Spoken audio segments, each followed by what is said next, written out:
NFL season, and you know who kicks the season off? That would be America's team, and that's where we start. Micha versus Jones continues as there's been no forward progress in contract negotiations between Micha Parsons and the Dallas Cowboys. Jerry Jones was on Fox and Friends earlier this morning and was asked about the latest with Micha. Let's take a listen.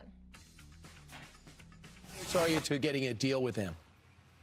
Micha's a great player, not a good player, but a great player.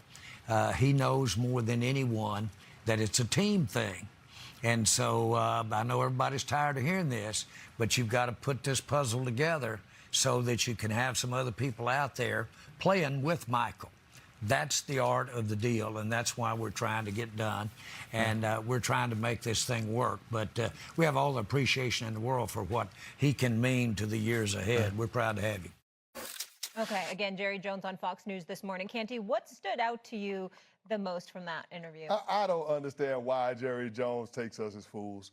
Jerry, we know what this is about. If you're trying to preserve cap space, you would have signed Micha at the beginning of this offseason before the edge rusher market got reset 3 times over. Or better yet, you would have signed Micha when he was first extension eligible last year when he was looking for a new deal, where it might have cost you $35, $36 million a year. Now you're talking about a number north of $41 million a year and him being the highest paid non-quarterback in NFL history. So when he has to talk about the depth and what it could potentially mean if you sign Micha to the deal that he's looking for and compromising what the team could be moving forward, he got to miss me all the way with that conversation, because that's not what drug this thing all the way out to the point that it's at right now. Hey, Mark. You know what? I've stopped listening to Jerry. I was very worried about this whole Micha Parsons situation. I was thinking there's no way. This is getting scary. Words like divorce are being thrown around. And I'm like, you know what? I started watching that Netflix series about the Cowboys. And so good. It's so good if you have not watched it. It's phenomenal. But I'm watching Jerry talk about the Emmett deal and signing Dion, and how when Jerry talks about controversial is not a bad thing. If anything in sports and business, it creates interest. And you know what? I'm feeling like this is gonna get done. I'm not worried anymore. You cannot trick me. I am not worried at all, because I think back to last season when I was in Cleveland and they're playing the Cowboys, and a couple hours or an hour before kickoff, news broke. Schefter broke the news of Dak, and I was like, you got to be kidding me. This whole time we're talking all off season about this, and right at the buzzer, Jerry gets it done. So until week 1 comes and I do not see Micha standing there, I'm not giving Jerry anymore. I think this is all strategy. You want Micha's side to hear, like, we got a whole team. We got to pay everybody. I think this is all part of the negotiations. And until week 1 comes, I'm not going to worry about it. All right, Kimberly's not buying it. Mina, what's your take?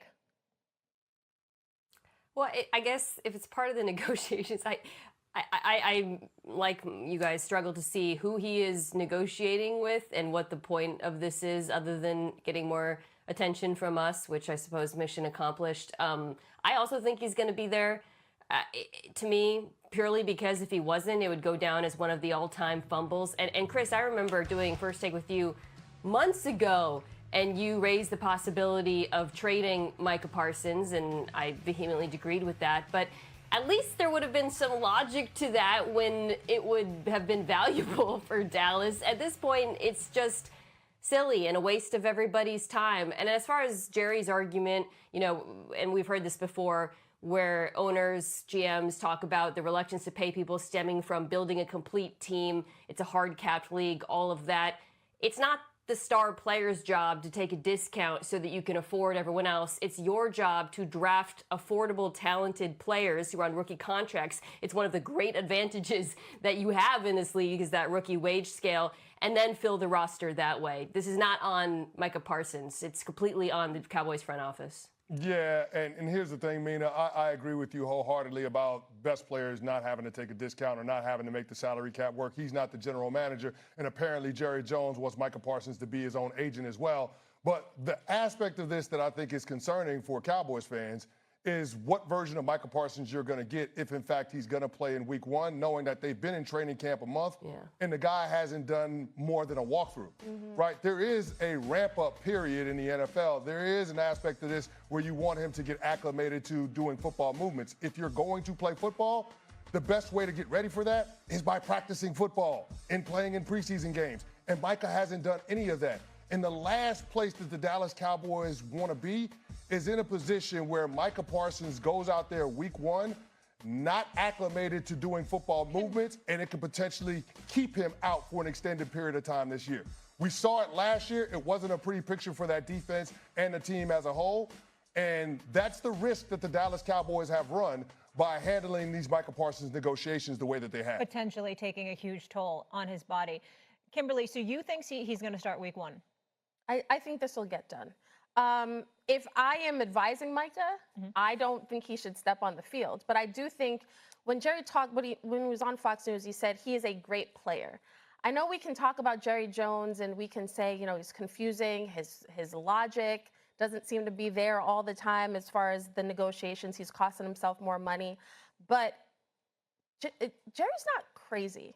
Like, unless I'm like, he's not crazy enough to botch this to the point of Micah wouldn't be on this team. I just don't see that happening. And when you talk to people around the league, like, they still expect, oh, week 1, they kind of shrug their shoulders like, yeah, he'll be a Cowboy.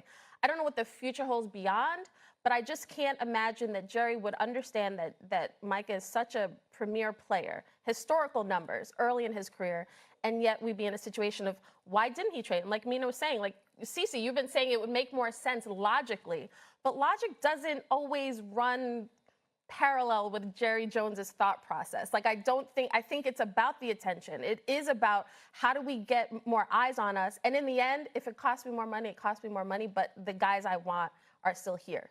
Mina, you think he starts week 1? I do. You know, it's so rare for players to hold out. Maybe we saw, I think about Chris Jones week 1, Kansas City sitting out. That's kind of the most recent example, I suppose. I still think a deal gets done, but that's me operating from the place of it would just be so stupid if it didn't. That has to happen. But the other thing that, you know, Micah has working in his favor, aside from being one of the 3 best edge rushers in football, this defense is not good without him. There are holes at all 3 levels that have not been fixed, in my opinion. Defensive tackle remains an issue. Stopping the run, linebacker, huge question marks there. The cornerback room is incredibly injured. The case for this defense even being average or above rests entirely on them having a dominant pass rush. I like Donovan Ezeraku. They drafted opposite him. You bring in Dante Fowler. You have good depth. But this does not work without Micha Parsons, and he must know that. All right, to be continued on that subject because we know it's not going anywhere. Let's get to our other major story, which has been the Bengals. No secret that the Bengals